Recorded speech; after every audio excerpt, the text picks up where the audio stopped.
ये है 2021 का क्वेश्चन, सीडीएस में पूछा गया है। सेम क्वेश्चन उठा के 2025 में डाल दिया है।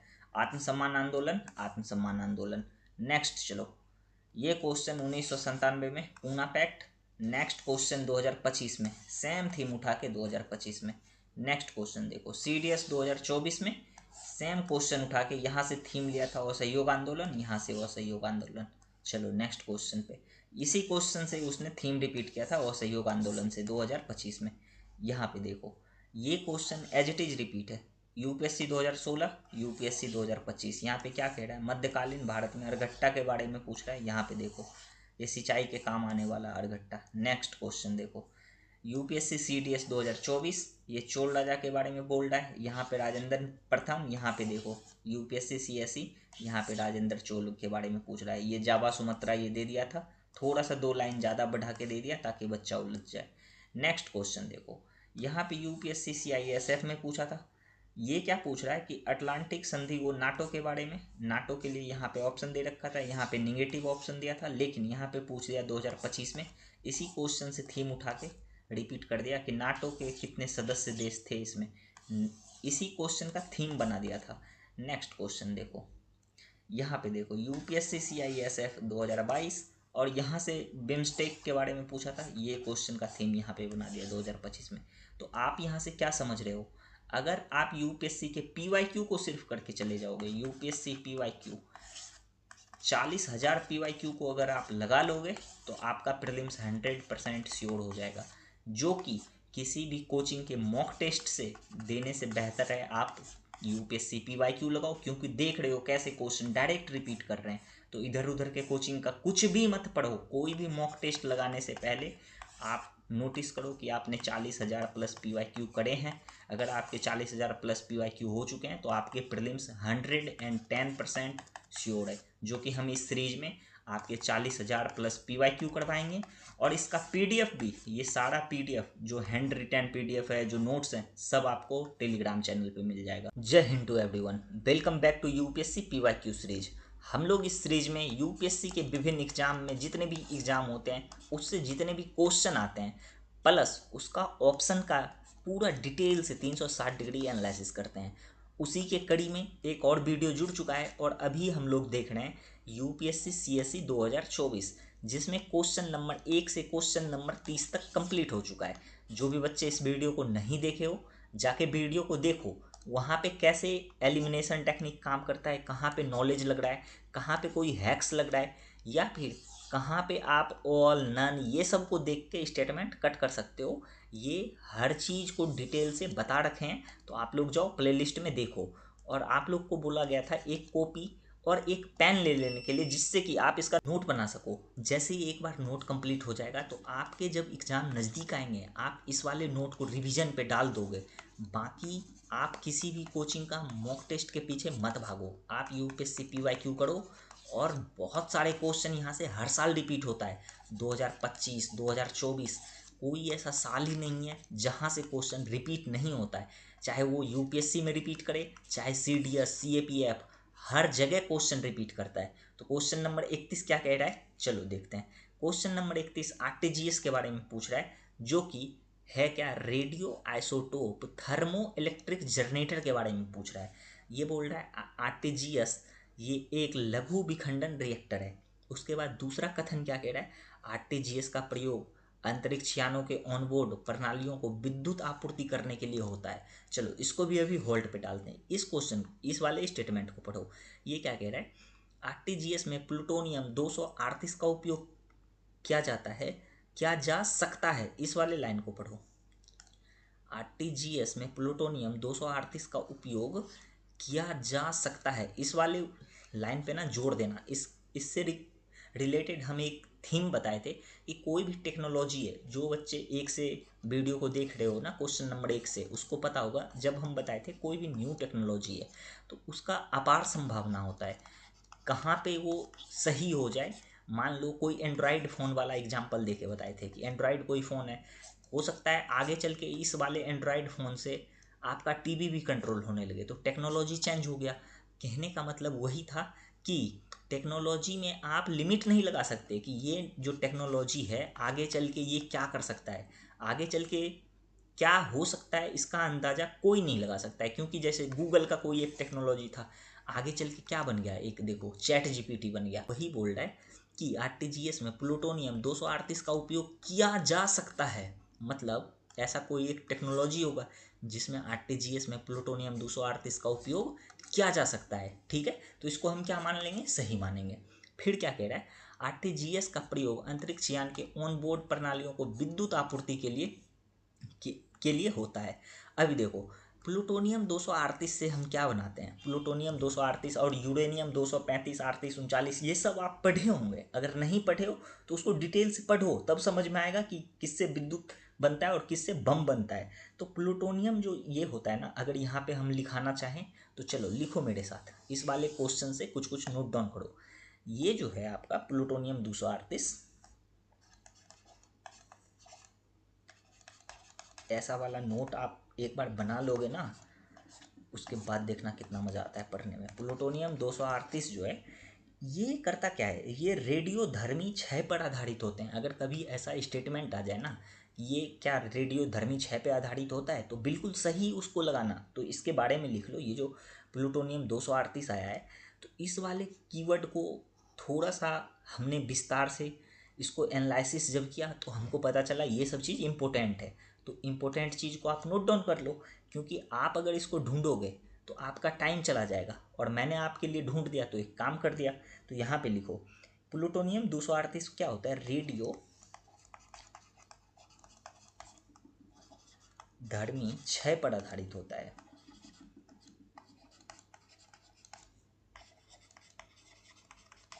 और ये वाला पीडीएफ, ये जो हाथ से लिख रहे हैं, ये वाला पीडीएफ टेलीग्राम पे मिल जाएगा। प्लूटोनियम 238 क्या होगा, क्षय पे आधारित होता है। अब भी देखो, अगर हम देखें ना बम कैसे बनाते हैं, और ये वाला क्वेश्चन आ भी चुका है यूपीएससी में ही, कि बम बनाने में कितने % यूरेनियम का जरूरी होता है। जब हम यूपीएससी का पीवाईक्यू पूरा डिटेल्स करवा देंगे तब आपको पता चलेगा कितने ज़्यादा क्वेश्चन रिपीट हो रहा है। कभी कभी हम खोज खोज के कुछ क्वेश्चन लगा देते हैं। अभी देखो ये जो है ना, आरटीजीएस लघु विखंडन रिएक्टर नहीं है। ये यहाँ पे बोल रहा है लघु विखंडन रिएक्टर है, लेकिन ये वाला स्टेटमेंट इसका गलत है। और आरटीजीएस का प्रयोग अंतरिक्ष यान के ऑनबोर्ड प्रणालियों को विद्युत आपूर्ति के लिए होता है, बिल्कुल ये सही है। क्यों होता है ये, क्योंकि जब इसको तोड़ते हैं ना तो इससे बिजली ही बनाते हैं, और इससे बम भी बना सकते हैं। जब यूरेनियम में मिला देते हैं, जब यूरेनियम में इसको मिलाते हैं तो न्यूक्लियर चैन रिएक्शन करवाते हैं, और उसके बाद बम में भी इसका प्रयोग किया जा सकता है। वही है कि शस्त्र विकास के एक उत्पादन में, यहाँ पे देखो वेपन डेवलपमेंट में इसका प्रयोग किया जा सकता है। विद्युत भी बनता है और क्या बनता है, बम भी बनता है। लेकिन ये चीज़ गलत है। ये क्या कह रहा है, आरटीजीएस एक लघु विखंडन रिएक्टर है, यही गलत है। चलो इस क्वेश्चन का आंसर क्या हो जाएगा, 2 और 3, ऑप्शन नंबर बी। चलो अब दूसरा क्वेश्चन देखते हैं। दूसरा क्वेश्चन क्या कह रहा है कि बृहत तारे वामन तारे की तुलना में अधिक समय तक अस्तित्व में बने रहते हैं। अब देखो जायंट स्टार और ड्वार्फ स्टार के बारे में बोल रहा है। इसके पीछे का ना कॉन्सेप्ट समझो, उसके बाद इस वाले क्वेश्चन को डील करेंगे। मान लो यहाँ पे कोई एक बड़ा सा स्टार है, ठीक है, जिसको जायंट स्टार बोल रहे हैं, और इसी के बाजू में एक छोटा सा स्टार, या फिर ऐसा गोल अगर नहीं बनाते हैं तो स्टार का थोड़ा अगर डिजाइन बना दें, देखने में अगर सही लगे तो 1 मिनट रुको। यहाँ पे मान लीजिए आप लोग कोई ऐसा बन जाए स्टार, हाँ ये है कोई एक स्टार, ठीक है। अब एक बात बताओ, और एक स्टार यहाँ पे कोई एक छोटा सा, ये स्टार जितना बड़ा है, स्टार अगर ए और स्टार बी, स्टार ए बड़ा है तो इसको जीवित रहने के लिए ज़्यादा ऊर्जा चाहिए या कम, आप लोग खुद से बताओ। अगर कोई बड़ा इंसान ही है और एक कोई छोटा इंसान है, छोटा बच्चा है, तो दोनों में से खाना कौन ज़्यादा खाएगा, जो बड़ा इंसान है वो ज़्यादा खाना खाएगा। क्यों, क्योंकि उसको ज़्यादा शक्ति चाहिए, ज़्यादा ऊर्जा चाहिए। तो ये जो बड़ा स्टार है ना, जिसको जायंट स्टार बोलते हैं, ये जो बोल रहा है जायंट स्टार, ये है हमारा जायंट स्टार, और ये है हमारा ड्वार्फ स्टार। तो इसमें से आपको पता चल गया होगा कि ज़्यादा ऊर्जा का खपत कौन करेगा, जायंट स्टार करेगा या ड्वार्फ स्टार करेगा। ये आप खुद से बताओ, वीडियो को पॉज करो और बताओ कि ज़्यादा ऊर्जा को कौन तेज़ी से ख़त्म कर सकता है। बड़ा वाला या छोटा वाला। अभी एक बात इसमें जानते हो, जैसे कि कोई स्टार होते हैं, आपने ज्योग्राफी में पढ़ा होगा एनसीईआरटी वाले में, इसमें क्या होता है, नाभिकीय अभिक्रिया होती है। तो नाभिकीय अभिक्रिया, ये वाला जो बड़ा स्टार है, जाइंट वाला जो स्टार है, इसमें नाभिकीय अभिक्रिया क्या हो जाएगी, तीव्र हो जाएगी। अब आप लोग अच्छे से बताना इस क्वेश्चन का कि नाभिकीय अभिक्रिया जो होती है, इस आप लोग के लिए हम यहाँ पे एक HW दे रहे हैं, आप लोग इसको करोगे कि नाभिकीय अभिक्रिया में कौन से गैस का प्रयोग होता है।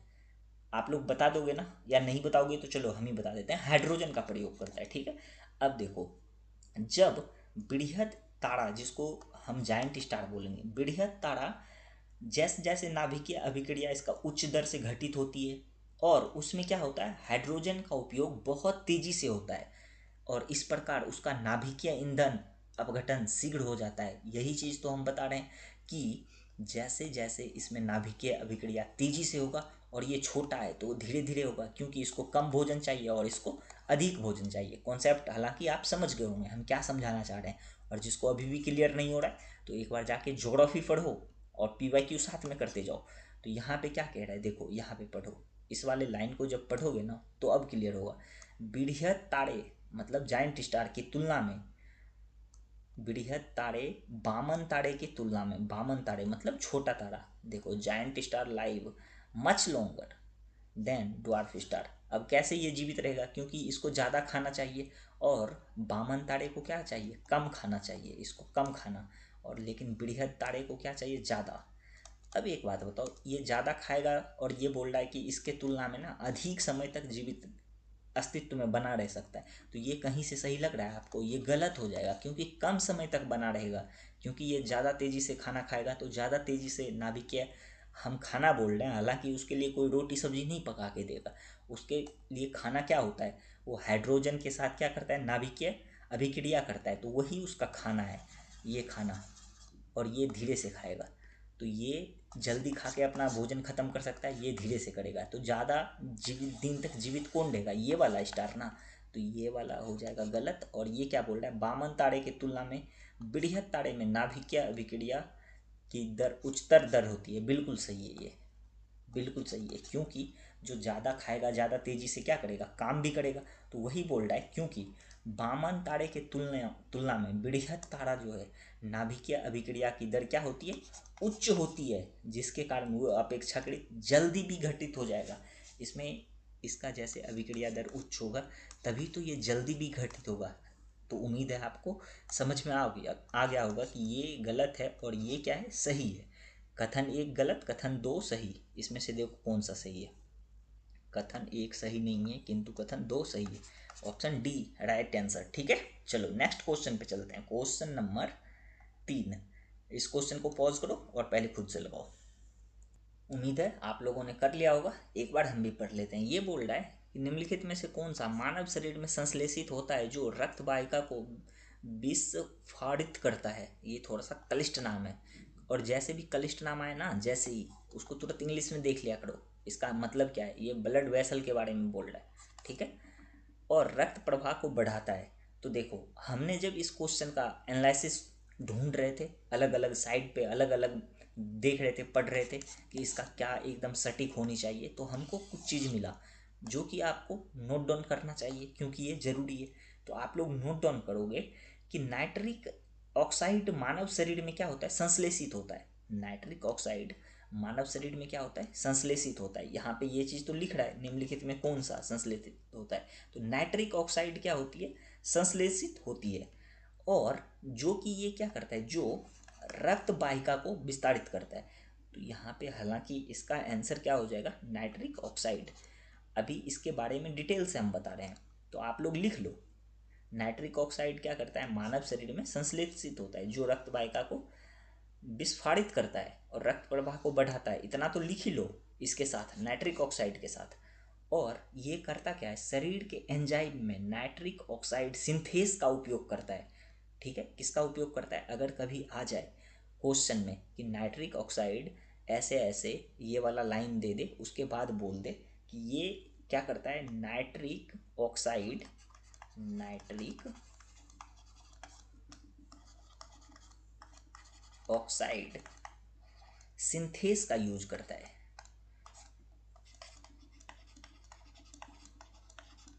सिंथेस का उपयोग करता है।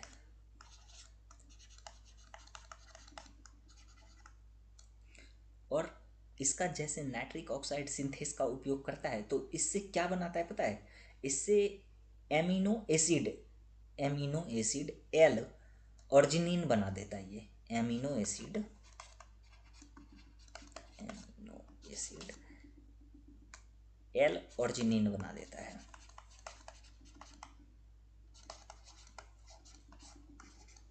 अब अगर कभी भी ये वाला स्टेटमेंट आ जाए नाइट्रिक ऑक्साइड वाला, तो इसके पीछे का आपको पूरा बायोग्राफी इसका पता चल गया होगा कि कहाँ से ये अभिक्रिया करके क्या बना सकता है। अब एग्जामिनर क्या करेगा, यहाँ पे एल के जगह पे हो सकता है एम दे दे, एम, लेकिन ये एम नहीं बनाता है, एल बनाता है। ये थोड़ा थोड़ा सा ट्विस्ट कर देता है एग्जामिनर, और आपको पता ही नहीं चलता होगा कहाँ से ट्विस्ट करता है। तो ये हर एक चीज़ को पकड़ो, छोटा छोटा चीज़ है। अब देखो, अब अगर नेक्स्ट क्वेश्चन पे चलें, क्वेश्चन नंबर 34, ये क्या कह रहा है, इसको पहले पॉज करो और अपने से आंसर खोजने का प्रयास करो, उसके बाद हम बताएंगे। क्या कह रहा है कि ये बोल रहा है उपयुक्त में से कितनी गतिविधियों में रडार का उपयोग किया जा सकता है, और ये वाला लिस्ट ऑप्शन दे रखा है। तो देखो, रडार के उपयोग के बारे में पूछ रहा है, और यहाँ पे क्या दे रहा है, विमानपत्तनम, ठीक है, एयरक्राफ्ट का जो वो पैसेंजर होता है वो बोल रहा है, अथवा विमानों में यात्रियों के पास मौजूद। अभी एक बात बताओ, कोई रडार है, मान लो यहाँ पे अगर हम एक ऐसा रडार बना दें, ठीक है, अब ये रडार है और इसको यहाँ पे हम लगा देते हैं। ये रडार क्या कर सकता है, अगर मान लो यहाँ पे कोई एक आदमी जा रहा है, तो ये रडार इसको बता सकता है, बता सकता है कि हाँ एक आदमी जा रहा है। अगर इसके पास कोई बैग होगा तो ये भी बता सकता है इसके पास ये बैग है, ठीक है। लेकिन इस बैग के अंदर में क्या है, इसको रडार थोड़ी ना इसको खोल के देख रहा है बैग के अंदर क्या है। रडार क्या करता है, रडार का काम क्या है, जैसे यहाँ पे कोई वस्तु है तो वस्तु से टकराता है और फिर जाके अपने जो भी इसका एक मशीन होता है उसको भेजता है सिग्नल कि हाँ यहाँ पे कोई एक वस्तु है। तो यहाँ पे अगर ये मानव से टकराएगा या फिर अगर कहीं पे ये पशु के प्रवास से टकराएगा तो वो बता सकता है कि यहाँ से पशु जा रहा है, यहाँ से मानव जा रहा है। अब ये नहीं बता सकता है कि मनुष्य के बैग के अंदर क्या है, लेकिन ये क्या कह रहा है, देखो ये यही बोल रहा है कि आइडेंटिफिकेशन करेगा। ये क्या कह रहा है, विमानपत्तनमों और अथवा विमानों में यात्रियों के पास मौजूद स्वापक पदार्थ मतलब नारकोटिक की पहचान करेगा। रडार बैग खोल के, एग्जामिनर के अनुसार रडार बैग खोल के इसके अंदर क्या है वो सब कुछ जांच करेगा। रडार का काम ये है, तो फिर कस्टम जो ऑफिसर है उसका क्या काम होगा, जांच तो वो करेगा। रडार भले ये जांच कर सकता है कि कौन इंसान आ रहा है, कौन जा रहा है, इसके पास क्या है, या फिर कितने इंसान जा रहे हैं, ये सब जांच कर सकता है। तो ये वाला कथन क्या हो जाएगा आपका, गलत हो जाएगा। समझ में आया कैसे गलत हुआ, क्योंकि रडार के बारे में क्या बोल रहा है उसको पढ़ो ध्यान से। उसके बाद क्या कह रहा है, बरसन का मॉनिटरिंग, हाँ वर्षा अगर कहीं पे पड़ रहा है तो रडार को पता चल जाएगा कि यहाँ पे बारिश हो रहा है, तो यहाँ पे क्या हो जाएगा, ये सही हो जाएगा। फिर क्या बोल रहा है, पशु के प्रवास पर नज़र रखना या ट्रैकिंग करना, तो यहाँ से भी ये भी सही हो जाएगा। तो कितने कथन इसके सही हैं, तो इसके कथन केवल 2 सही है। समझ में आया कैसे केवल 2 सही हैं और ये कैसे गलत है। अब देखो क्वेश्चन नंबर 35, पहले इसको आराम से समझो। ये क्या कह रहा है, निम्नलिखित में से कितने पश्चिमी पीढ़ी की लड़ाकू विमान माने जाते हैं, और ऐसे दे रखे हैं। हालांकि इसमें से अगर आपको एक भी पता है तो आप काट नहीं पाओगे, क्योंकि ऑप्शन ही ऐसा दे रखा है। अब फिफ्थ जनरेशन का जो एयरक्राफ्ट है ना, यहाँ पे देखो फिफ्थ जनरेशन एयरक्राफ्ट, इसी के बारे में पूछ रहा है ना। तो इसमें से बोल रहा है कौन कौन से हैं, और ये क्या है, राफेल है क्या। अगर हम इन सब के बारे में लिख लें, राफेल जो कि इंडिया में भी परचेज किया गया है, और अभी ऑपरेशन सिंदूर में पाकिस्तान यही राफेल तो नहीं बोलता है, रफाल रफाल वो बोलता है, तो राफेल इसका नाम है। और ये थोड़ा सा अगर लिखोगे तो लिख लो, ये कहाँ से, ये फ्रांस का कंपनी क्या करता है, इसको बनाता है। लेकिन ये कौन से पीढ़ी का है, फोर्थ पीढ़ी का है, फोर्थ जनरेशन का, ठीक है। बस इतना ही लिखना है, फ्रांस और फोर्थ जनरेशन, ज़्यादा लिखना भी नहीं है। MiG-29 ये कहाँ का है, तो MiG-29 जो है ना रूस का है, ये रसिया का है। और ये भी क्या है, ये भी फोर्थ जनरेशन ही है, फोर्थ जनरेशन। और तेजस MQ1, तेजस MQ1 चौथी, इसको बनाया कौन है? ये भारत ही बनाया है इसको, इंडिया। अपना इंडिया भी अभी बनाने लगा है धीरे धीरे, अभी ब्रह्मोस बनाया है, मतलब मेड इन इंडिया टेस्ट इन पाकिस्तान, ऐसा काम कर रहा है अभी भारत। तो इसको कौन बनाता है? इंडिया। और ये भी क्या है? ये भी 4th जनरेशन ही है। लेकिन हमसे पूछ क्या रहा था यहाँ पे? ये पूछ रहा था कि 5वीं पीढ़ी के लड़ाकू विमान, तो इसका आंसर क्या हो जाएगा? इनमें से कोई नहीं। ठीक है, चलो अब जो भी क्वेश्चन बचे हैं ना, क्वेश्चन आज बहुत सारे लगे पड़े हैं, अब जितने भी क्वेश्चन बचे हैं इन सारे क्वेश्चन को धीरे धीरे डील करेंगे। उम्मीद है जो भी क्वेश्चन हो रखा है आप लोग उसको पढ़ रहे होंगे और अच्छे से नोट मेकिंग कर रहे होंगे। चलो मिलते हैं नेक्स्ट वीडियो में, तब तक के लिए जय हिंद, जय भारत।